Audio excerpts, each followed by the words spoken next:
fourth year medical student. غالبا إن شاء الله حيكون موضوعنا introduction وبعدين حنحكي عن Macrocytic anemia.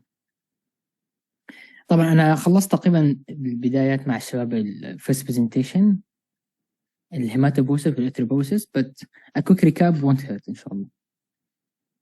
الهيماتوبوسيس process إنه the formation of blood cellular compartments that occurs during embryonic development and throughout the adulthood. The hematopoiesis starts, all blood cellular compartments start from the one stem cell. It's the multipotent stem cell. In case of the general potency, it's multipotent stem cell. But when we talk about hematology, it is considered as pluripotent stem cell. Okay? This stem cell gives rise to two other groups, the myeloid stem cell and lymphoid stem cell. Myeloid is give rise to the erythrocytes, platelets, and the granulocytes and monocytes. Each one has its own.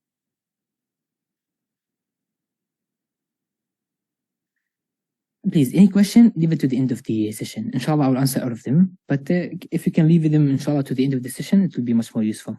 So I won't be distracted.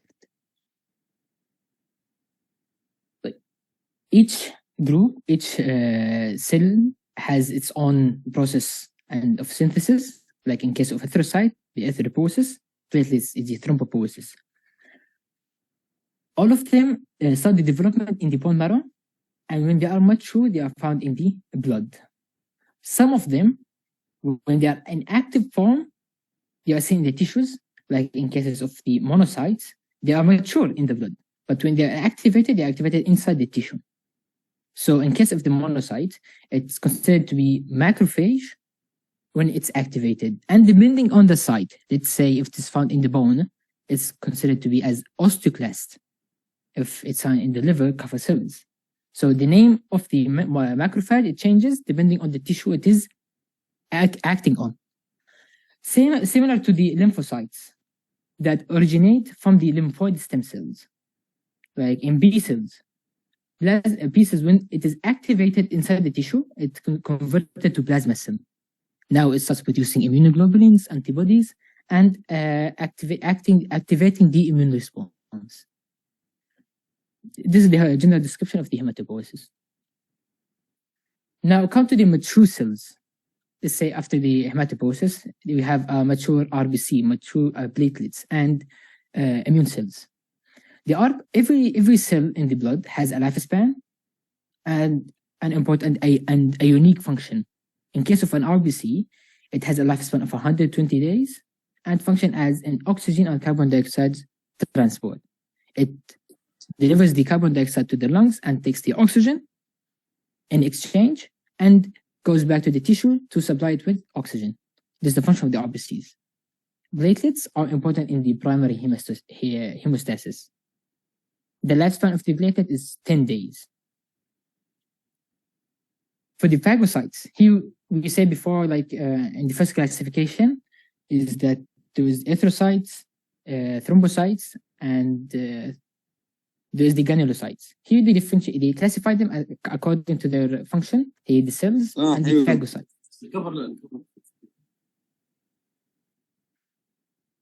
And these are the phagocytes. Phagocytes, all of these cells has the characteristic of phagocytosing the pathogens or the dead cells in general. In case of neutrophils, it has a lifespan of 6 to 10 hours, and it protects against bacteria and fungi. When we say 6 to 10 hours, this is the same meaning when we say acute response, and it is seen in acute inflammatory response. Neutrophils are seen in acute inflammatory responses. Neutrophils has a characteristic of multi-lobed. You can see the cell itself, the nucleus, it is multi-segmented. But the segments of the neutrophils does not exceed 5 segments. 3 to 5 segments is the normal segments of the neutrophils. For the monocytes, they also act, they have a phagocytic activity, but we said when they are activated, they are called macrophage, and depending on the site, they are named according to the area, the tissue. It has a lifespan of 20 to 40 hours. It protects against bacteria and fungi.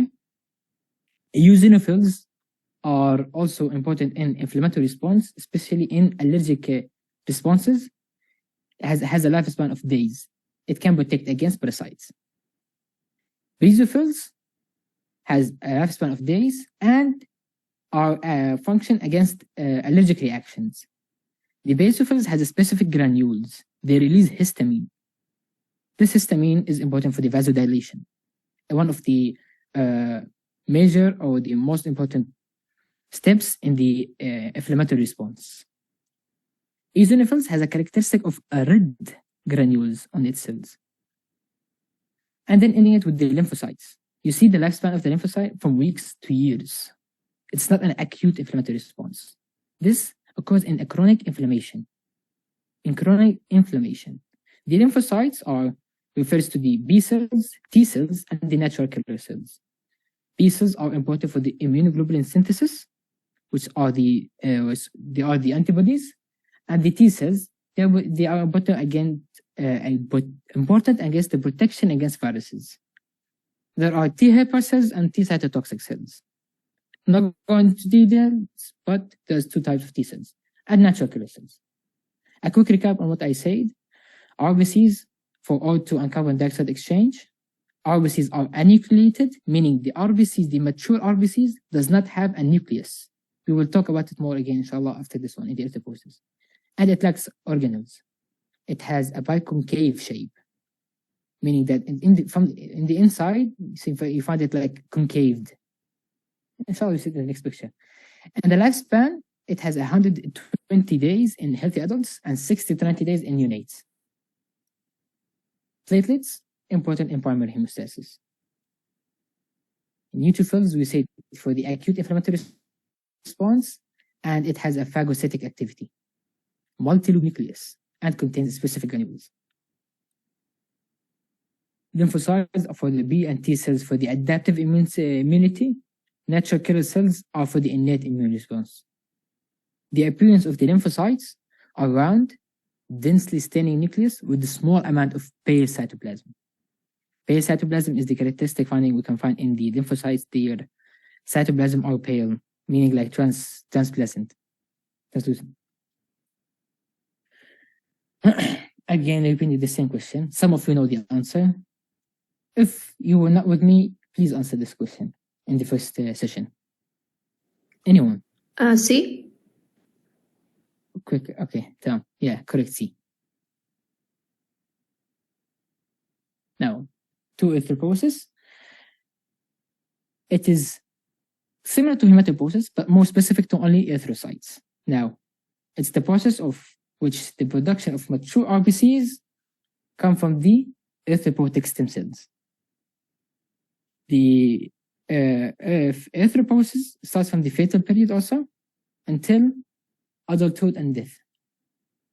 It starts from the yolk sac from 3rd week to 8th week, and then takes on in the liver from the 6th week till birth, and then from birth till the 28th week, the spleen takes on of the process of erythropoiesis, and after so on by the bone marrow in the adulthood. For the hemoglobin development, also in the fetal hemoglobin, in the fetal period. In the fetal hemoglobin, it's composed of alpha and gamma subunits. For the adult hemoglobin, it is made by the alpha and beta subunits. What is the difference between fetal and adult hemoglobin? The fetal hemoglobin has a higher affinity to O2. Why? Because it has less avid binding to the 2,3-BPG, phosphoglycerate. First of all, what is the O2 affinity? It is the attraction or the ability of the O2 to dissociate from the hemoglobin itself. So let's say there's an increased O2 affinity here in this diagram. Increased O2 affinity. Thus, the oxygen cannot leave the hemoglobin and there is no good oxygen supply to the tissue. What causes increased O2 affinity? These. Let's say what goes to the left goes down. Decrease in carbon dioxide, hydrogen, temperature, diphosphoglycerate, and increase in pH. because, you know, carbon dioxide and hydrogen, if they are decreased, they give an alkaline pH. And then decrease in phosphate, methemoglobin, and carbon monoxide hemoglobin, and fetal hemoglobin, the one we just mentioned. The importance of 2,3 ppg is that when it binds to the hemoglobin, it changes the affinity of this hemoglobin to be decreased. Thus, ppg in the hemoglobin, less autoaffinity. That's why in the right shift of the autodissociation curve, you can see that the hemoglobin DPG, if it is increased, there's increased auto-unloading and decreased autoaffinity. Right. Before I leave this curve, the carbon monoxide hemoglobin also is an important concept. The carbon monoxide, what actually happens here is that the carbon monoxide levels in the body should not be more than 2% in the whole blood. But if it exceeded more than that, the carbon monoxide can bind to the area, the site where the oxygen usually binds inside the hemoglobin, which is on the iron. It binds to the site where the oxygen should be binding, okay, and prevent the oxygen to be able to bind to the hemoglobin. The carbon monoxide has like 200 to 300 more affinity to the hemoglobin than the oxygen itself.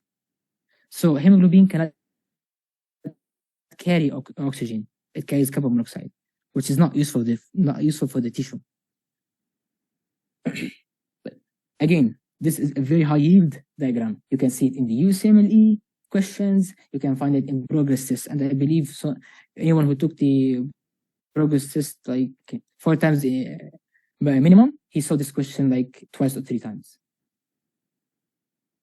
Again, about the erythropoiesis, I brought this picture actually just to mention again the potency of the hematopoietic stem cell. In the beginning, we said multipotent, and here we are saying pluripotent. Just so you don't get confused. When we say multipotent, we are talking about the general potency of the cell itself. It does not have the characteristic of pluripotent.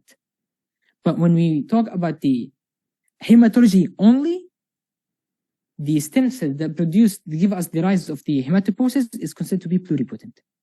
That's it. Okay?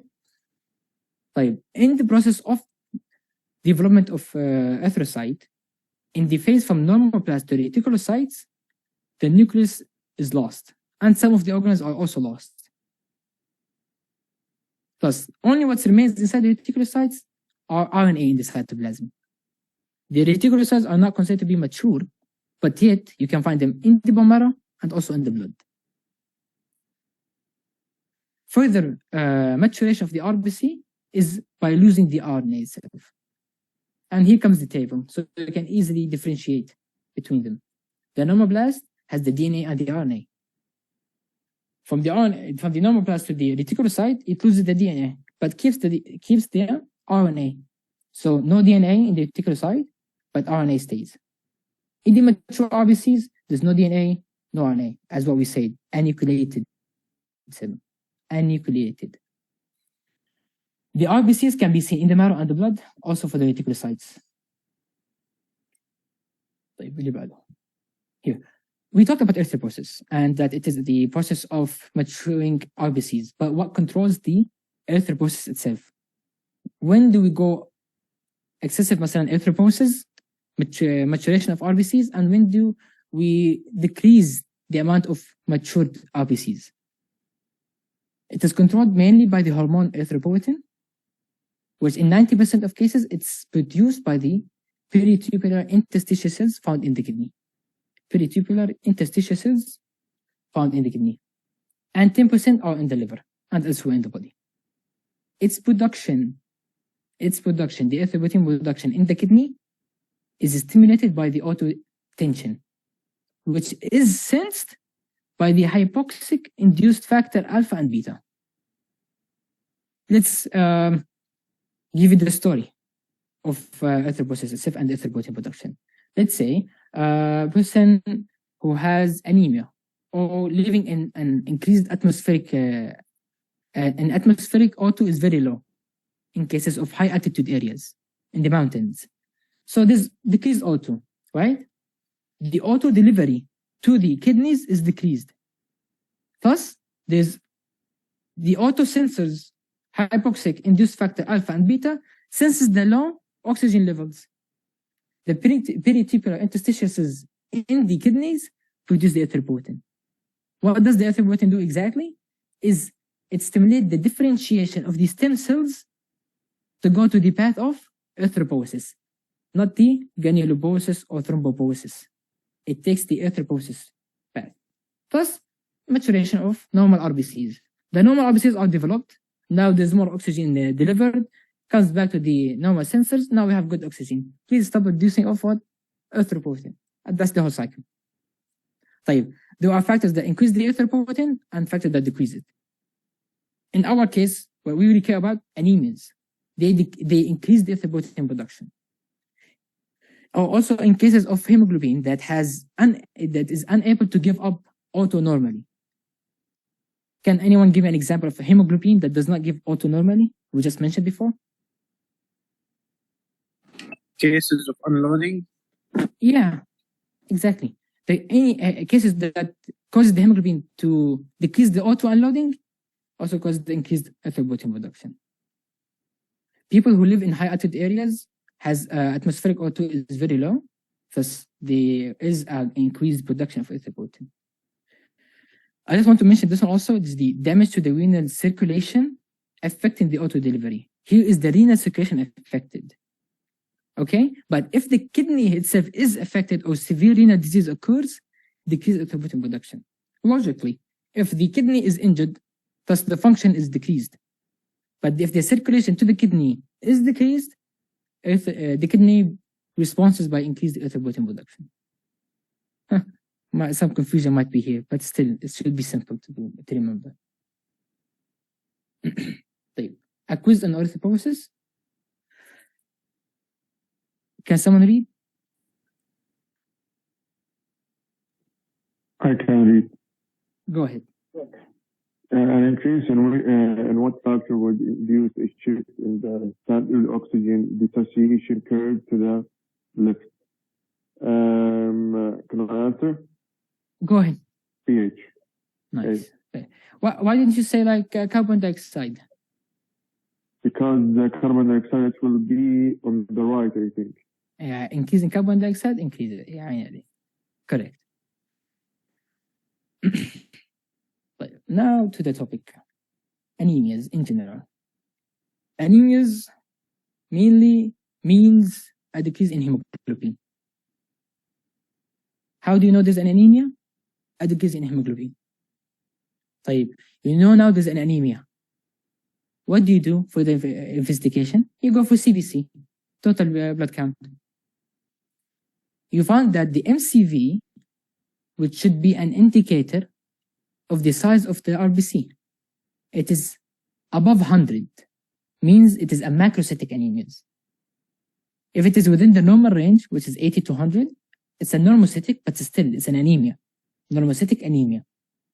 And if it is decreased in size, like below 80, macrocytic anemia. In my case, it is macrocytic anemia we're going to talk about only. And we are going to differentiate, inshallah, between megaloblastic and non-megaloblastic anemias. Megaloblastic anemias, it's a problem in the DNA. There's a defective DNA synthesis and repair, usually seen in vitamin B12 and vitamin B9 deficiency, copolamine and folate deficiency, in other words. A quick recap on the vitamin B12 metabolism.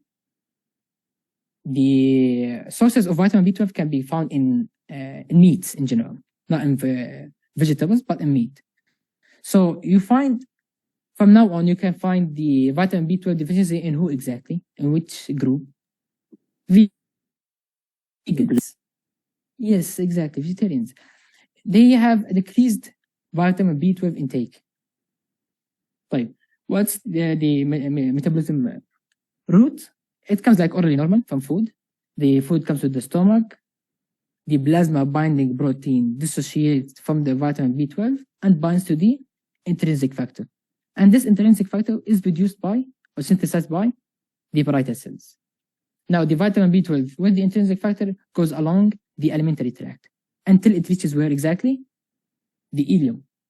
the ileum, the site of absorption of vitamin B12 in the small intestine, it is in the ileum. Which cell? It's the cupulin cell. It dissociates the intrinsic factor for the vitamin B12 and binds it with transcobalamin. A transcobalamin is important for what? The transportation of vitamin B12 along the portal blood. حلوين إن شاء الله. طيب, what causes deficiency in what causes vitamin B12 deficiency? Any intestinal malabsorption in cases of Crohn's disease.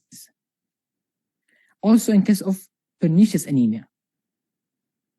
We might be confused sometime when we say pernicious anemia and someone says megaloblastic anemia, we think it's the same. It has the same signs, laboratory findings, yes, but some also other findings that in pernicious anemia, the cause of vitamin B12 deficiency is an autoimmune response, an autoimmune destruction. Of what exactly? An autoimmune destruction of the parietal cells. And as what we know in the metabolism road, the parietal cells are important for the production of intrinsic factor. So pernicious anemia causes megaloblastic anemia, but by autoimmune destruction. طيب. The clinical features of anemia.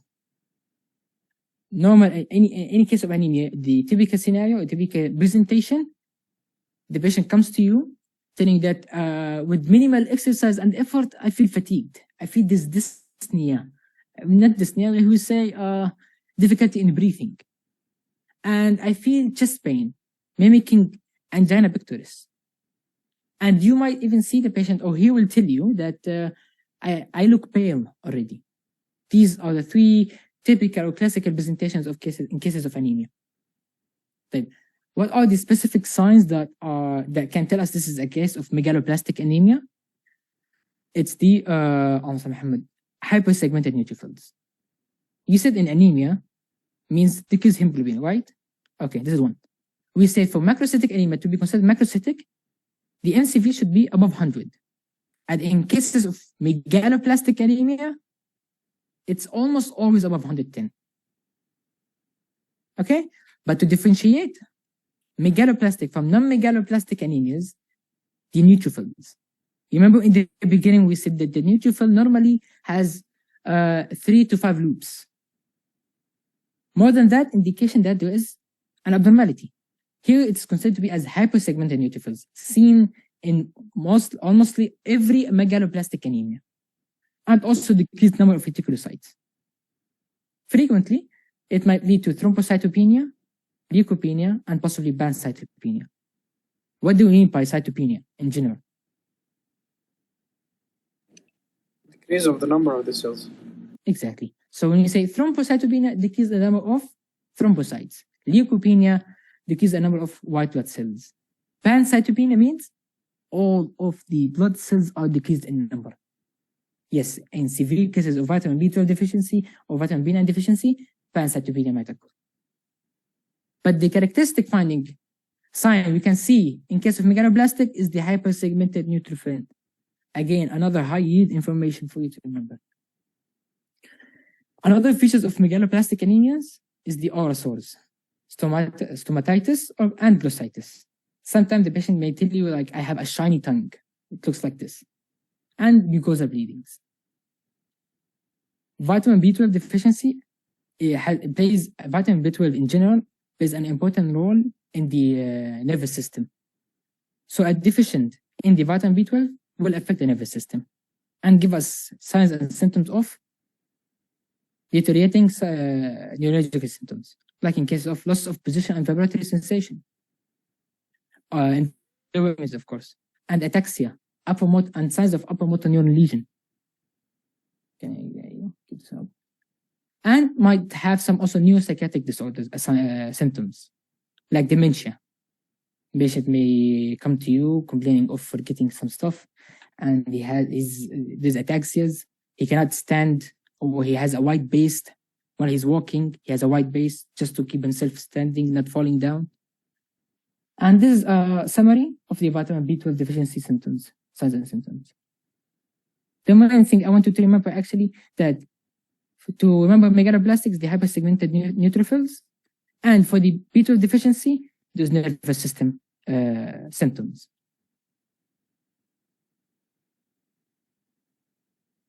Okay, the treatment of vitamin B12 deficiency. First, you want to know the causative. Is it like a malabsorptive cause, like in case of Crohn's disease? Type. Can it be cured? Can it be treated? Then go for treating the cause itself, and then come back to the B12 supplementation. Type. Let's say that the cause cannot be cured or treated. You give him intramuscular supplementation of vitamin B12. What form will you give the vitamin B12? Hydroxycopolamine. I forgot to say that this is high yield information, but this is a very high yield information. That there's different forms of vitamin B12, and hydroxycopolamine is the active form of vitamin B12 seen inside the tissue. There's other forms of vitamin B12, but they're not the active form. You want to give him the active form to act directly. No need for more metabolism. But if the cause is just malabsorption, the cause is only just dietary cause. The patient is not eating meat enough. I'm not going to give him intramuscular. Give him oral vitamin B12. That's it. Right. Now for the folate deficiency, we say that megaloblastic anemia can be caused by vitamin B12 or vitamin B9 deficiency. The folate can commonly found in the green leafy vegetables and fruited cereals, and it is stored for like 3 to 6 months. While for the vitamin B12, 2 to 3 milligram of vitamin B12 can be stored for 2 to 4 years. You can imagine, only a small amount of vitamin B12 can be stored for 2 to 4 years. So it should be severe cases of vitamin B12 deficiency, so megaloblastic anemia might occur. Like for the folate, is absorbed mainly in the duodenum and jejunum. We say the vitamin B12 is absorbed where exactly? Ileum. Ileum, exactly. Like, yes, in the ileum. Like, one of the also high yield information about the use of folate is in pregnant women. Usually, the nervous system or nervous system development during the embryonic period is affected by the folate levels, folate in itself. Thus, we give a prophylactic dose starting 400 microgram of folic acid 1 month before pregnancy, and then throughout the first 12 weeks. This is the important period of the central nervous system development, and the presence of folate is essential here. If there is folate deficiency, central nervous system abnormalities might occur in the child itself. Not in the mother, but in the child. Might have deformities. Like, let's say in normal patient, adult patient, not pregnant, there's a vitamin B12, B9 deficiency. The treatment will be folic acid 1 to 5 milligram the first 4 months, and then only 1 milligram per oral as a maintenance. Starting from 1 to 5 milligram per oral in the very first 4 months, and then 1 milligram per oral as a maintenance dose. Again, the clinical presentation of vitamin B9 deficiency. Same features of anemia. The exertion dyspnea, patient come to you fatigued and complaining of chest pain that mimics angina pectoris and looks very pale. Signs of megaloblastic anemia is the hypersegmented neutrophils. These are important. Anemia is macrocytic, the hemoglobin, to know if it's anemia. The MCV, to know if it's macrocytic, microcytic, or normocytic. But for the hypersegmented neutrophils, to know if it is megaloblastic or non-megaloblastic anemia. And also, it might end up causing thrombocytopenia and leukopenia, or possibly ending with pancytopenia in severe cases. The features of megaloblastic anemia, and specifically vitamin B9, is very similar to B12, but without neurological symptoms. No neurological deterioration. There's no signs of ataxia, loss of ability, upper motor neuron lesions, or dementia or neuropsychiatric symptoms. طيب you told me that the vitamin B9 and vitamin B12 does cause megaloblastic anemia. How can I differentiate between vitamin B12 and vitamin B9? We said B12 has neurological symptoms and B9 does not have neurological symptoms, right? Good. طيب, let's say after we've done the CBC, we saw that it is macrocytic anemia. And then we performed peripheral blood smear to investigate for megaloblastic changes. We saw that there's hypersegmented neutrophils, meaning it is megaloblastic anemia. But the vitamin levels and the clinical presentation still are not sure. It does not give me a very precise diagnosis. Is it B12 or folate deficiency? Do I give him B12 supplementation or folate supplementation? There is two substrates that are important that tells you whether it is B12 or folate in cases if you have difficulties in diagnosing the cause, B12 or B9. They are the homocysteine and MMA, methylmalonic acid. The homocysteine, both of them are increased in cases of B12 and folate deficiency. Homocysteine needs B12 and needs folate to be converted to another coenzyme for energy production. But for the methylmalonic acid, only needs B12, vitamin B12, in order to be converted to another coenzyme, succinyl A. If B12 is deficient, there's no B12, and MMA is there, the methylmalonic acid is there, but it's not being converted, we'll find MMA is being elevated levels of methylmalonic acid due to deficient B12. But in case of folate deficiency, the MMA is not deficient, it's normal, it's not even increased. That's how you can differentiate between B12 and folate in case if the clinical presentation is not very precise. This is a histological picture, peripheral blood smear taken from a patient who has vitamin B12 deficiency, showing hypersegmented neutrophils. Hypersegmented neutrophils. Right. Another picture, peripheral blood smear in case patient with megaloblastic anemia. Can someone tell me at least one abnormal finding that is seen here in this sample? One abnormal finding. One abnormal. Hypersegmented neutrophils. Hypersegmented. Right. Thank you. Yes, yes. Hypersegmented neutrophils. And also this is the erythroblasts. Here. See, this is the erythroblast. Here is the neutrophils hypersegmented. This is the erythroblast. You can see them hyperplasia of the erythroid precursors, thus called megaloblasts.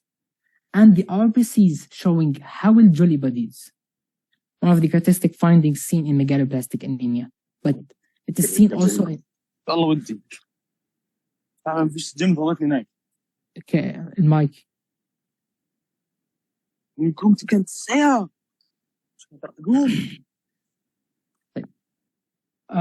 Howell jolly bodies also can be seen in other diseases and cases also.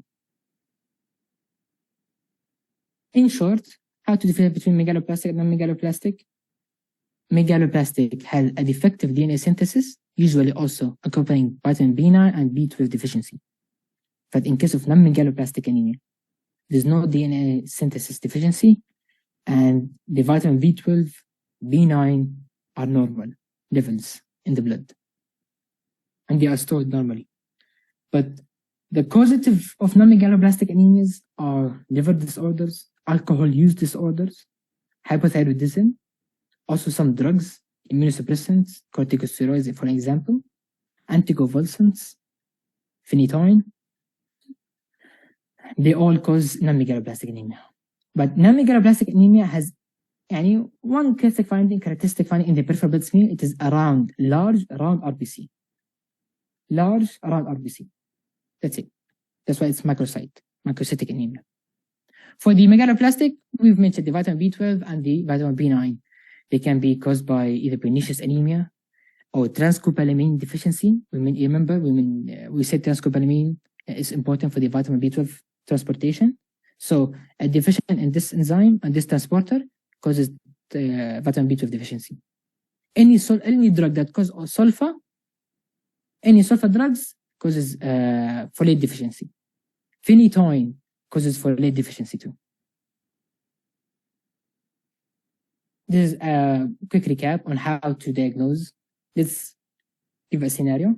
There's a patient, you tested him, decreased hemoglobin, you measured the MCV, you saw it is above 100, so it's macrocytic.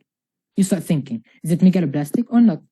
Does it have any megaloblastic changes? If yes, think of B12 or B9 deficiency.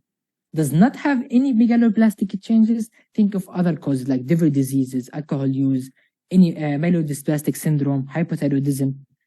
Those can give us a megaloblastic anemia. Right. Ending this presentation with a question. Take 2 minutes read by yourself, and then give me your definitive answer.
Two minutes is over.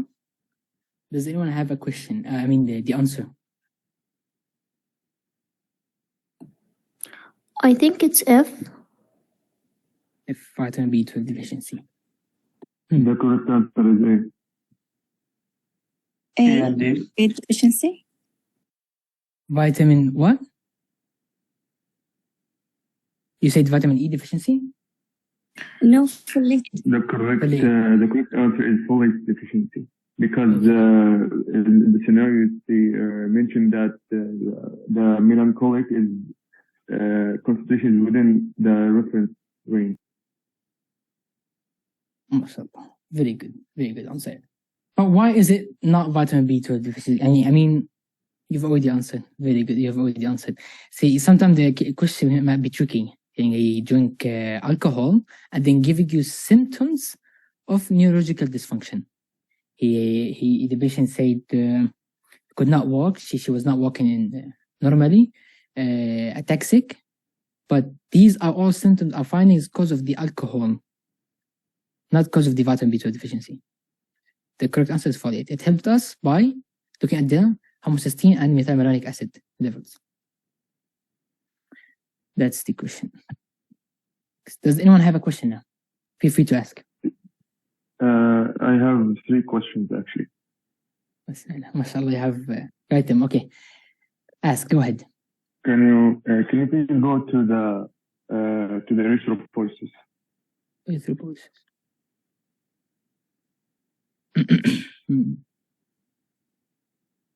in the erythropoietin regulation, or Yes.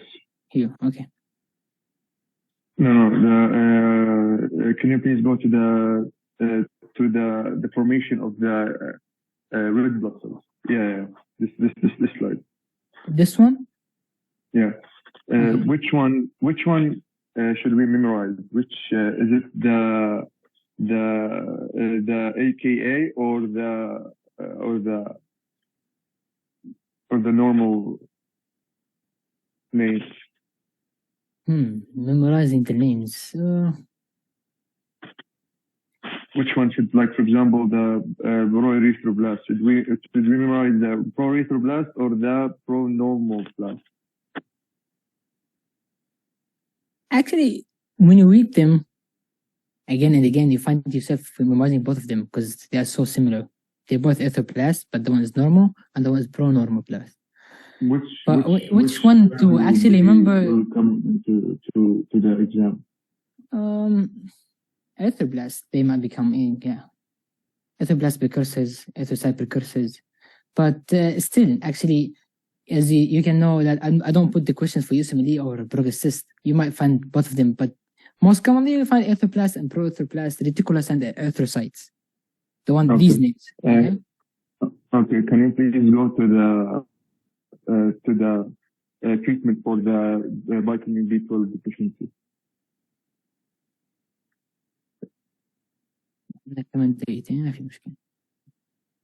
Okay, here. B12. Okay. In the previous slide, not why we use the hydroxycobalamin? Like, for example, if we have a problem in the parietal cells, okay?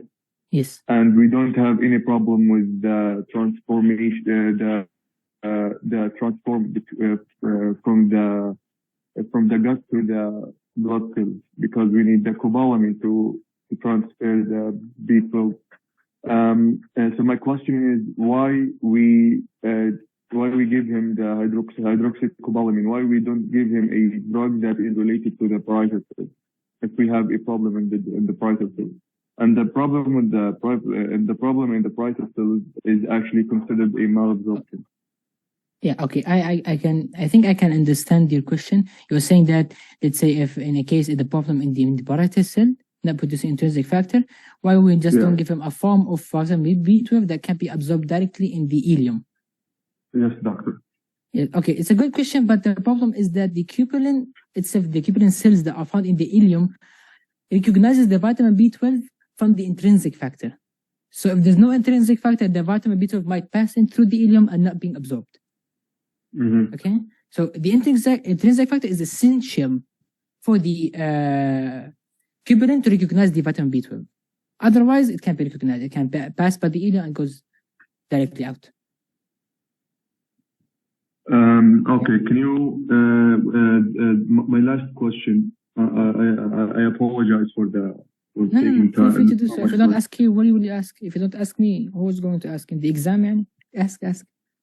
Why we give him oral B12? Like, for example, if we have a significant reduction of the B12 concentration in the patient's body, so why we gave him oral?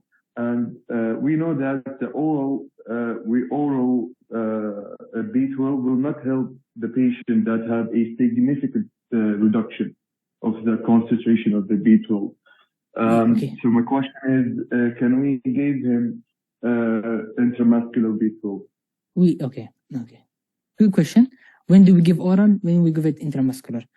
We give oral only if the cause of vitamin B12 deficiency is that the diet of this patient has deficient with vitamin B12. Let's say vegans, they don't take food that contains B12, right? So we give him normally oral B12 through the oral route, because there's normal function in the stomach, intrinsic factor, normal absorption in the ileum, normal transcopalamin transporter. There's nothing abnormal in the body functioning in the metabolization route of vitamin B12. That's why we give him oral, because the only reason he's having vitamin B12 deficiency is the diet. The deficient diet of vitamin B12. If there's other causes causing vitamin B12 deficiency, as well we said in Crohn's disease, there's deficient absorption of vitamin B12 in the ileum. Now we give them intramuscular supplementation because it's not going to be absorbed in the alimentary tract. Okay, thank you. But my question is, like, for example, if the patient has a diet problem, the deficiency of the B12 is related to the diet, because the patient have a problem in diet and didn't eat like a lot of vitamin B12 sources food, and so that's why he have a significant low of the vitamin B12 concentration. So should we, as a doctor, do or advise the patient to do to take the oral vitamin B12, not intramuscular? Yes. Yeah. Again, oral. But also you give him oral vitamin B12 and then suggest to the patient to change his diet to include some sources of vitamin B12. Intramuscular injection is not a big deal if you give him intramuscular. But why go with the intramuscular route if the oral route is functioning normally? No need to give him some intramuscular. خلاص.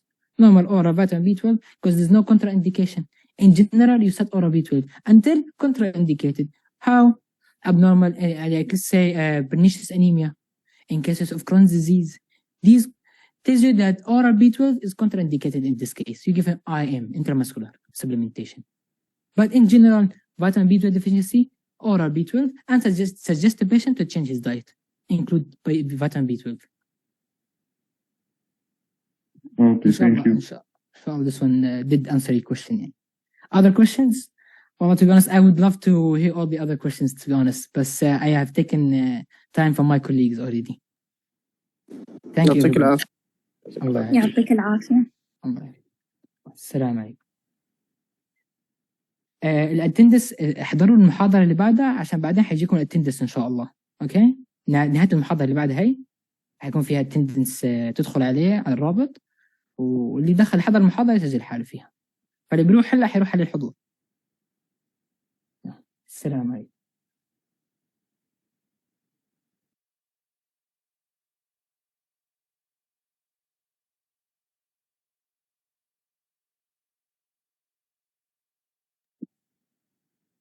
Assalamu alaikum everyone.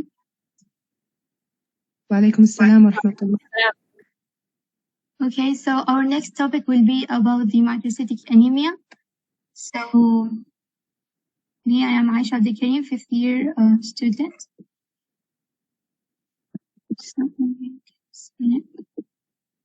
Okay, so in microcytic anemia, the MCV will be less than 80 milliliter, and then under it we have either hemoglobin defects or defective globin change. So the RBC's size will be decreased. So mainly today we will discuss the defective hemoglobin. So under this we have the iron deficiency and lead poisoning, sideroblastic anemia, and anemia of the chronic disease.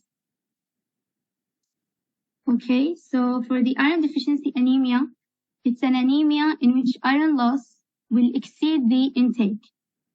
So the iron in our body is very strictly maintained.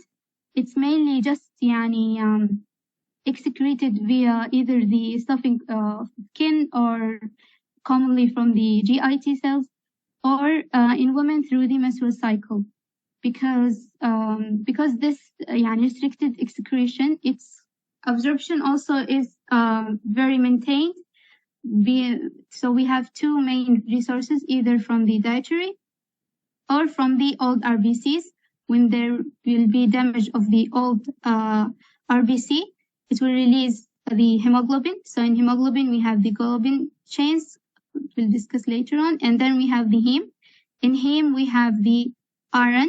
So iron and protoporphyrin will compose the heme. Without iron, there will be no heme, no hemoglobin, and altered RBC's composition. So that's for the iron. So what can cause iron deficiency?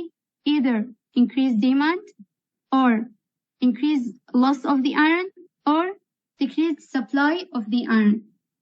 So what can cause increased demand of the iron? We have the those who are in a growth phase. So they will compose new cells. New cells will need more iron, which will cause later on iron deficiency. Also, we have pregnancy. In pregnancy state, there is a mother and her child, so they will need more iron, causing iron deficiency. That's why in pregnant women, we will give them iron supplement. And also erythropoietin therapy. Erythropoietin will do what? Will produce more RBCs. Producing more RBCs will cause consumption of more iron, causing later on iron deficiency. So this is for the increased demand.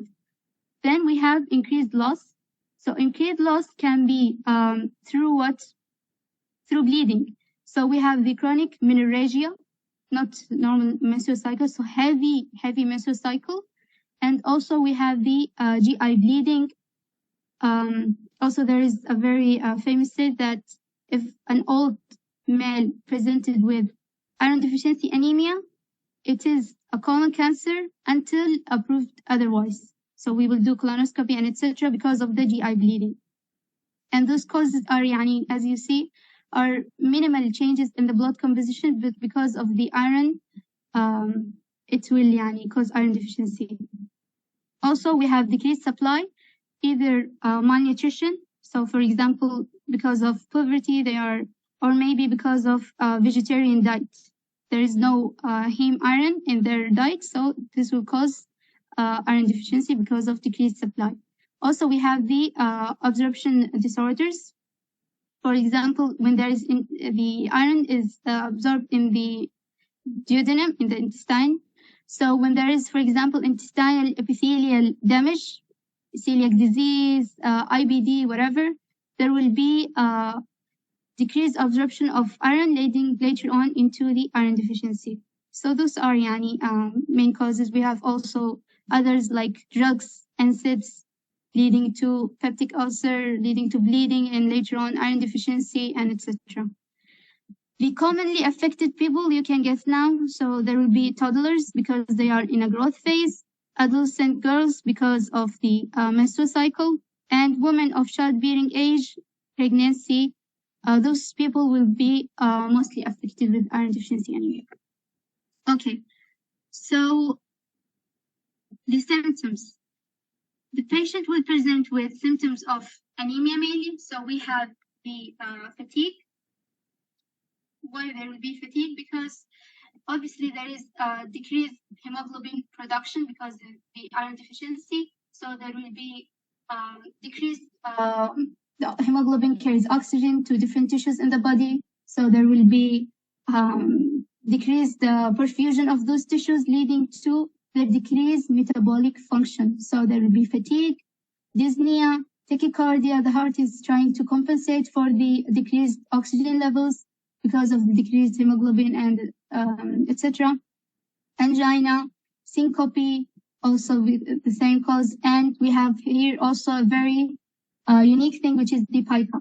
So what is this? When there is iron deficiency, it will affect the CNS in a very, it's a complicated manner. So the CNS affection will cause the patient to crave to eat non-nutritive substances, for example, dirts and chips, and most commonly the ice chips. Why? Iron deficiency anemia patients, they like to eat ice. And also, if the anemia develops slowly, the patient will be asymptomatic. On the physical findings, there will be glossitis here, as we can see, of the tongue, and there will be conjunctival pallor. There is low hemoglobin, so RBCs will be paler in color, causing the conjunctival pallor. Also, we have the pallor on the palms and lips, but most obviously on the conjunctival. There will be chlosis, So fissures in corners of the mouth, as you can see here. The etiology is not known, but in iron deficiency anemia there is this chelosis, and also colonychia, which is the spooning of the nails, as you can see here. And also there will be cold intolerance. Here, very important symptom, restless legs, and alopecia in the pica, craving the ice chips. So diagnosis. A patient presented with these symptoms, what you are going to do, we will do CBC. So on CBC, there will be low levels of hemoglobin and hematocrit because of anemia. There will be increased platelet counts, reactive thrombocytosis because low hemoglobin levels will lead to low RBC levels, so blood viscosity will decrease as a compensation they try to produce more platelets. So there will be a reactive thrombocytosis. And then this is for the CBC. Red blood cell indices, RBCs will be initially normal and decreased with prolonged deficiency. So there will be RBC levels will be low. And for the mean corpuscular hemoglobin, typically will be low because some microcytic anemia, and it could be normal. So in the beginning it will be normal, and later on it will be microcytic.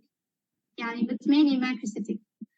And mean corpuscular hemoglobin will be low also, hypochromic, as I said, low hemoglobin causing pale color of the RBCs. So it will be hypochromic and may be normal in the beginning. And also there will be normal or low reticulocytes counts. There is no this iron, which is important for the erythropoiesis, so reticulocytes count will be decreased. The red cell distribution width, which is the variation in the RBC size will be there to be increased.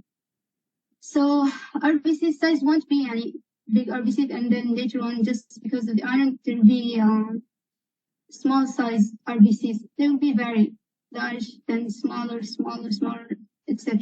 So that's why there is a big variation causing red cell distribution width to be increased in iron deficiency anemia.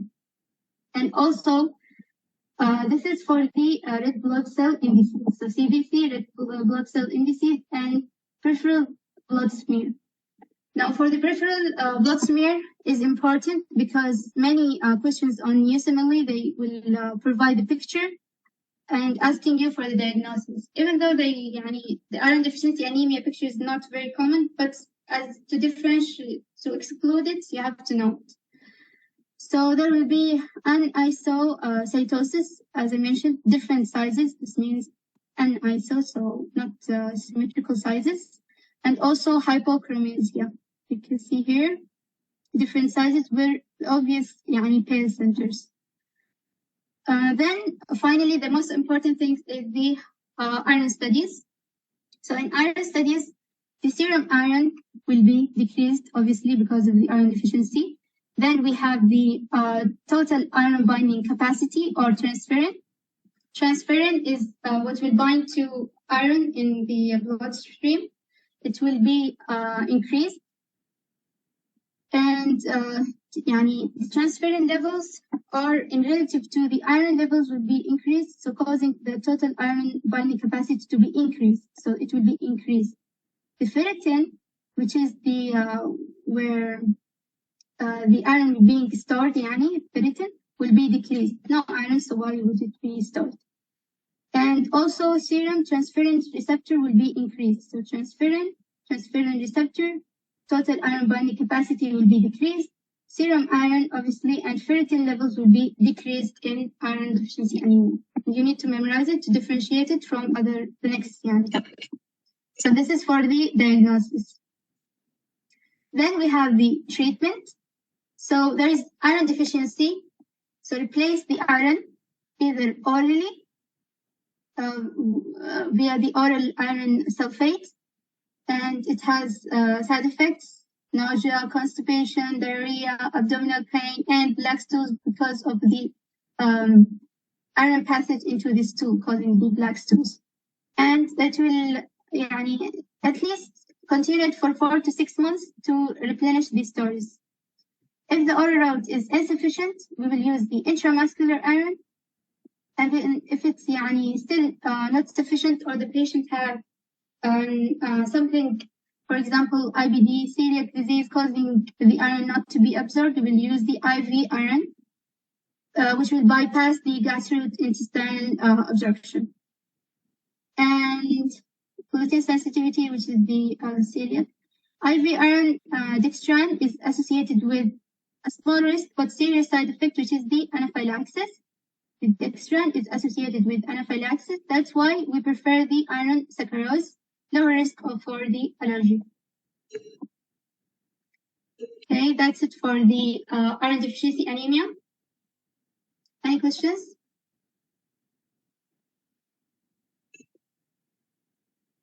Okay, so now we will move on into the next type, which is the anemia of chronic disease.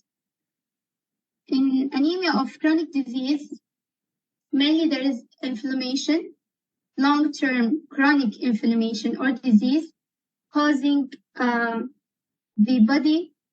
There will be this inflammatory reaction will activate the interleukin-6, which will trying to hide the iron from those bacterial or bacteria, trying to hide the iron because it's precious, as I mentioned before.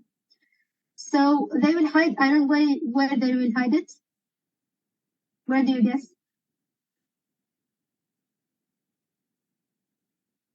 Okay, so they will hide it in the ferritin, the storage of the iron. And chronic inflammation diseases include infection, malignancies, rheumatoid arthritis. So there will be the same associated symptoms. There could be suddenly weight loss. Here there will be an infection, fever commonly, or chronic infection, and rheumatoid arthritis, rheumatoid nodules, etc. Deformities. SLE, there will be the Maillard rash, and etc. And associated symptoms, the chronic disease causing this anemia. So iron is trapped in macrophages or in ferritin. This results in micro or Hematologic anemia, and there will be increased ferritin levels, but decreased serum iron and total iron binding capacity. And treatment will consist of treating the underlying cause. The anemia will subside by itself. And the anemia of end-stage renal disease respond to erythropoietin replacement. We can treat this anemia type with the erythropoietin sometimes in this condition. Also here, okay, so here the ferritin levels will be increased. You may say that we can differentiate between it and the other type via the ferritin levels, but be careful because in iron deficiency anemia also sometimes the ferritin levels will not be decreased, they could be increased because of what? Associated inflammation. So see the other iron studies also. The total iron binding capacity will be increased in iron deficiency anemia, while there it will be decreased. Okay, so how can we differentiate between anemia of chronic disease and the iron deficiency anemia? The etiology, as I mentioned before. So mainly the total iron binding capacity will be high in iron deficiency anemia, while in anemia of chronic disease, it will be low. And the soluble transferrin receptor assay also will be high in iron deficiency anemia, while in chronic disease, it will be normal. The ferritin levels will be low unless there is ongoing inflammation. While in anemia of chronic disease, it will be high, obviously, because all of the iron is stored in the ferritin. Okay, so moving on into the questions. Any question? Yes, please. Yes, please. Can I ask? Yeah, sure. Now, can you please tell me why the total iron binding capacity in the anemia of chronic disease is decreased even though the serum iron is also low?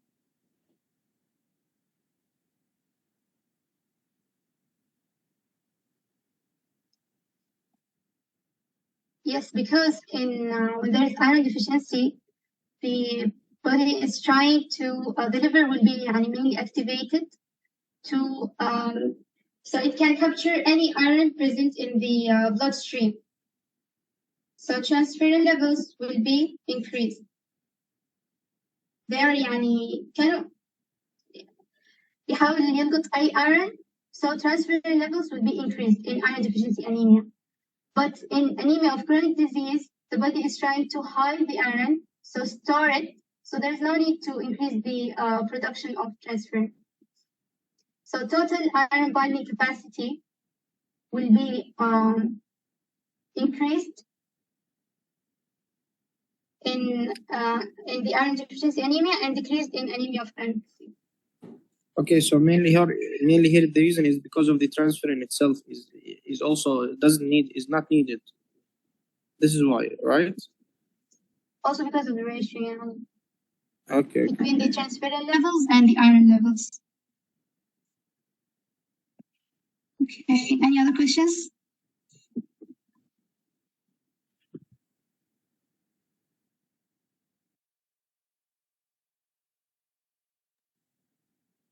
Okay, so please read this question and answer it.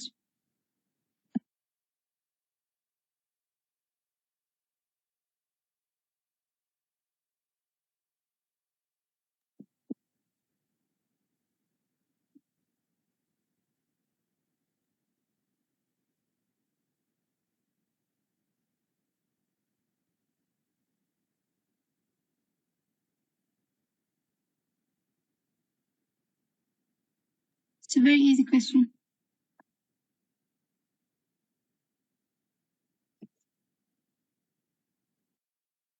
The answer is B, iron deficiency. Why?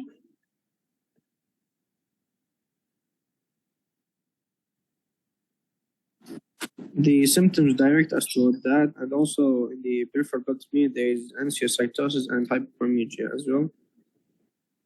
Why isn't anemia of chronic disease? Why isn't iron deficiency?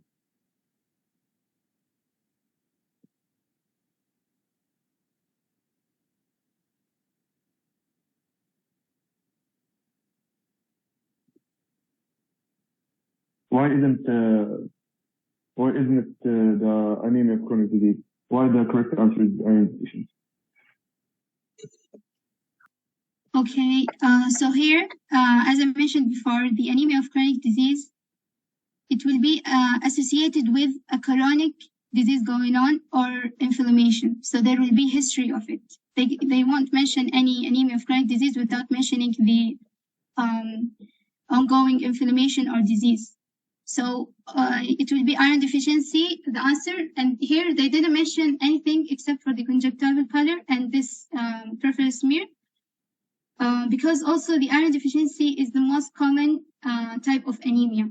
So unless there is something pointing you toward the anemia of chronic disease, leaving the iron studies, you will choose the iron deficiency. Good question. I'm sorry for my question, but is it the conjunctival pallor is also common in anemia of chronic disease? Yes, it is. But as I said before, but they didn't mention. Choose the anemia of chronic disease? Yeah, because there is no history of any chronic disease here.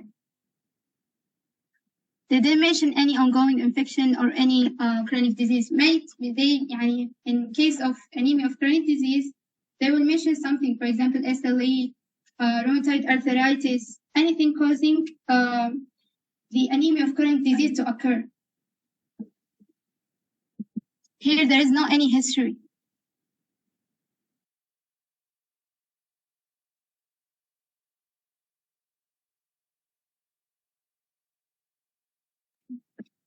Okay, clear?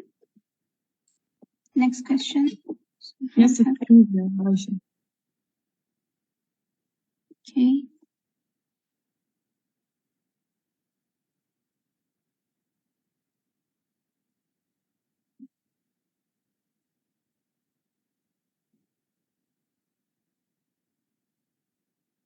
So what do you think the answer is here? I think it's A because she has SLE.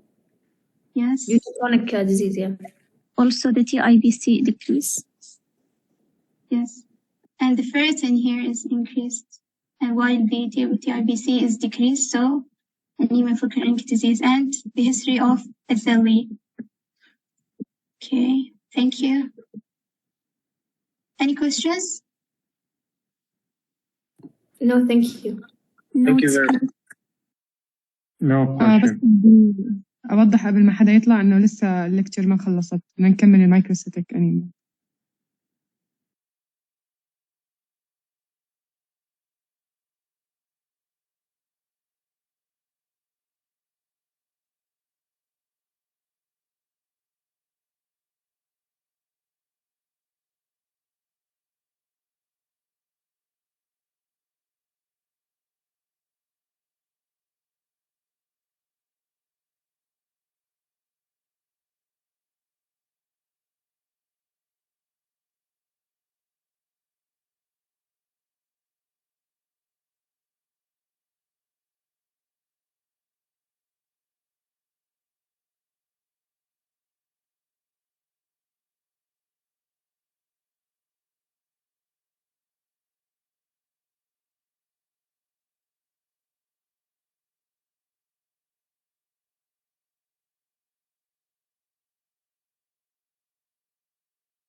Okay, Assalamu alaikum. Shall we start? وعليكم السلام ورحمة الله. وعليكم السلام. Please. Are you, Aisha, going to present or I should? I think it's good to continue like your presentation. Okay, as you like. I won't take so much time, so because it's already late. So, Assalamu alaikum, everyone. I'm Bin Hamad, fifth year medical student. Today, inshallah, I'm going to explain briefly for you about lead poisoning and sideroblastic anemia. Not everything I said, it is like everything written in the slide I will say. I'll just highlight the important point for USMLE and for any exam, inshallah. Next.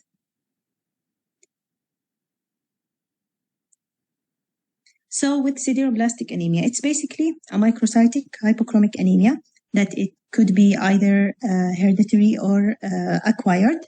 And if it is associated with the mutation of the ALA synthase gene, which is related to X chromosome. I will show you something. It's a little bit for basic science, but it is good if we understand the reason behind every disease.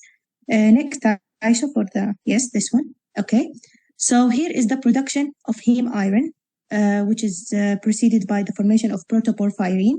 And the production here is basically has a rate-limiting step, which is controlled by succinyl-CoA. And succinyl-CoA would be converted, as you can see here, to ALA, which is aminovinylic acid. And this is the rate-limiting step of the formation of the heme iron, okay? And if there is the ALA gene itself, the ALA synthase gene itself is affected, as I told you in the beginning, this whole progression of this whole pathway will be affected, okay? And if it is produced, you have to put in your mind, because we will remember this at the treatment, inshallah, that the cofactor is basically vitamin B6 of the formation of this ALA. So if there is no progression of ALA formation, there is no protoporphyrin, decreased heme iron, decreased hemoglobin, okay? And increased non-heme iron. Can you come back to the previous slide? So basically, in this type of pathology, there is pathological abnormal erythroblasts that contain numerous iron granules, as you can see in the right picture. And it's called collar around the nucleus, which is abnormal. And this is just to show you the picture. Next. Yes, next. Yeah. For the causes, hereditary or acquired. If it is acquired, you have to put in your mind one word: alcohol. Alcohol is the most common reason for the formation of the sideroblastic anemia. Also, there are other drugs, like, for example, tuberculosis drugs, isoniazid or chloramphenicol. Exposure to lead poisoning itself can lead to sideroblastic anemia. We will see this, inshallah. And vitamin B6 deficiency. Regarding the symptoms, symptoms are vague. Most of the times, anemia symptoms, like for example, fatigue, malaise, shortness of breath, palpitation, and headache. So you can't think about this sideroblastic anemia since the beginning. But you will see signs of anemia as we already studied, like pallor, and you will conduct studies. I will tell you what is the study in the next slide. Next, yeah. So here the diagnosis. As a GP, a patient come to you and he has fatigability and he has anemia. What you will do, you will start with CBC and serum iron studies. In the serum iron studies, you will see high ferritin, you will see high iron and high transferrin saturation and normal to low total iron binding capacity. Here, I told you that the iron is increased. It's the only type of anemia that has increased in the serum iron level. Which iron? Non-heme iron. So the total iron binding capacity will be normal to low. But in iron deficiency anemia, it will be high because there's already decreased iron. And the iron amount, it's high. So the saturation of iron, which is bound by transferrin, is high. Okay? So the saturation of iron here is high. And in the peripheral blood smear, you will find, as you can see in this picture, picture A, basophilic stippling. Okay? You can see that. Thank you, Aisha, for pointing. And also, if you want to confirm, and now you are very, you have a high suspicion of this disease, you go for bone marrow aspiration and you do Prussian blue staining of the bone marrow that shows you, as the B picture, ranged sideroblast, which is diagnostic and confirmatory for this sideroblastic anemia. Next. So how you manage? Remember when I told you in the rate-limiting step what was the cofactor? It was vitamin B6. Exactly. Here you give pyroxidine or vitamin B6 because you want the rate-limiting step to continue until it reaches protoporphyrin and heme iron eventually, and the formation of hemoglobin, and everything is good. In many severe cases, what they do is repeated blood transfusions because there is not enough hemoglobin. So they do a lot of transfusion to maintain a satisfactory hemoglobin, but this could lead to a risk, another side effect, which is iron overload because of this. A lot of transfusion, they give iron chelation. It's another story, but focus on the pyroxidine therapy, okay? Next. Now with the lead poisoning. Lead poisoning has the same type of anemia, microcytic hypochromic anemia, and also it is related to the same pathway, but in another steps. Next, I will show you what are the steps. So lead, the exposure to lead inhibit here two pathways. The first one is, as you can see in the upper here in the, I should point on this highlighted by yellow, yes. So it inhibits ALA ferrochelatase, so it inhibits the pathway from here. And also it can inhibit the progression from protoporphyrin to heme in the lower here, which is, as you can see, the ferrochelatase. And if this is inhibited, you will find increased protoporphyrin. This is what distinguishes it from sideroblastic anemia that has low protoporphyrin because its formation was decreased from since the rate limiting step here. No, it is produced, but it can't be converted to heme iron. Another thing that this lead could do, it could interfere with the breakdown of RNA. So there will be accumulation of abnormal denatured RNA in the red blood cells that forms stippling, basophilic stippling in the red blood cells. Can you come back to the, So how the exposure of lead happens? Most commonly, it is also common in children, especially if the child, for example, go to his grandparents' home and the grandparents' home, for example, is from before 1978. So they used to use a lead-based paint. So what if the paint slough off and the child eat it or something? So this could lead to lead toxicity or poisoning in children. Also antique and imported toys, and also drinking water contaminated with lead. Here, just to show you the sources of exposure to lead, that you can put it in your mind with the history when you are reading the scenarios or taking the history. Next. Yes, next.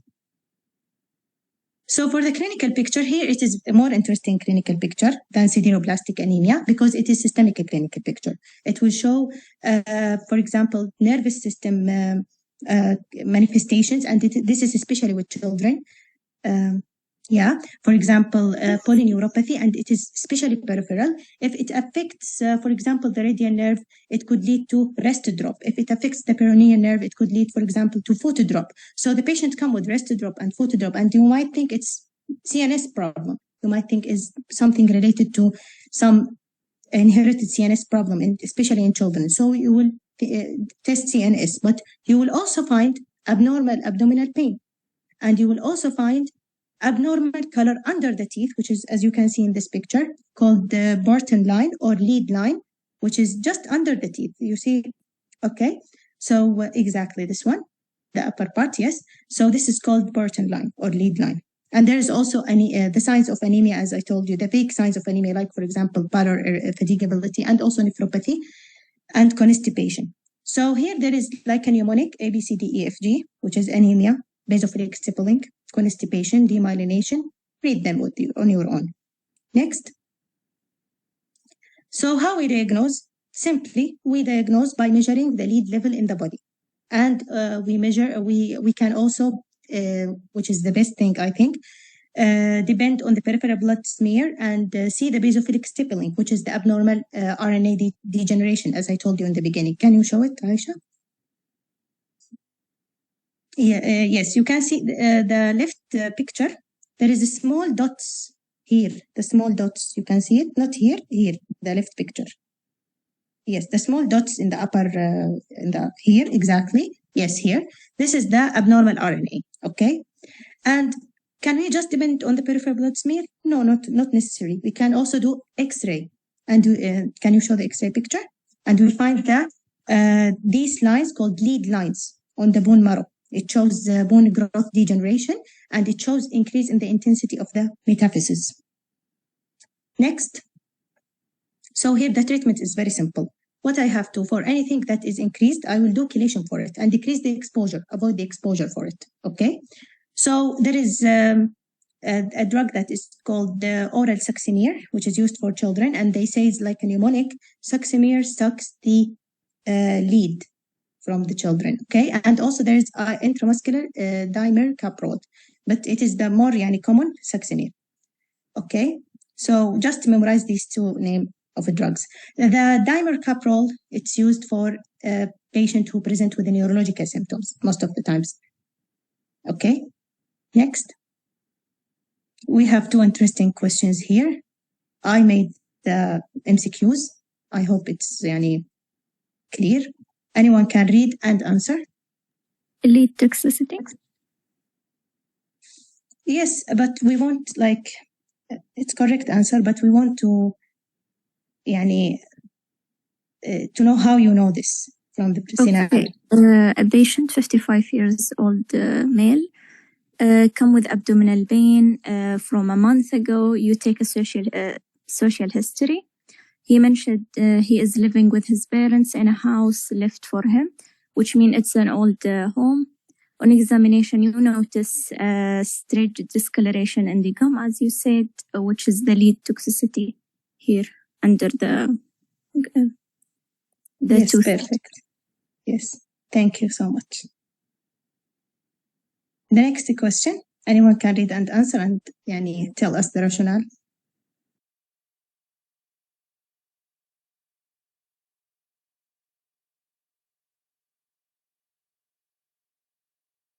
Anyone?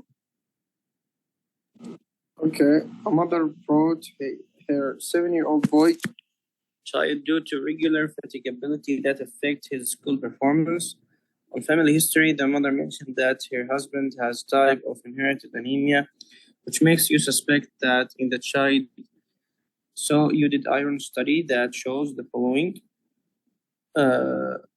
Almost everything is low. Okay, what is the next step to confirm your diagnosis? Yeah, so from the scenario, tell us. Now, tell us the answer. Now, the child is appearing to have something related because of his father. So both actually will help, the peripheral blood smear and the Prussian blue staining, but because it's most likely to be inherited, then the second answer is more likely. Yes, correct, because we want to confirm. Yes, thank you so much. Yes.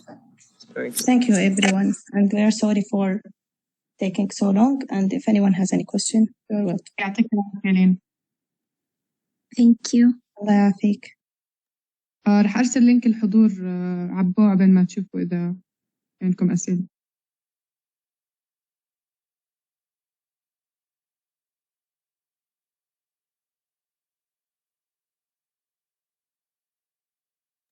شكرا جزيلا.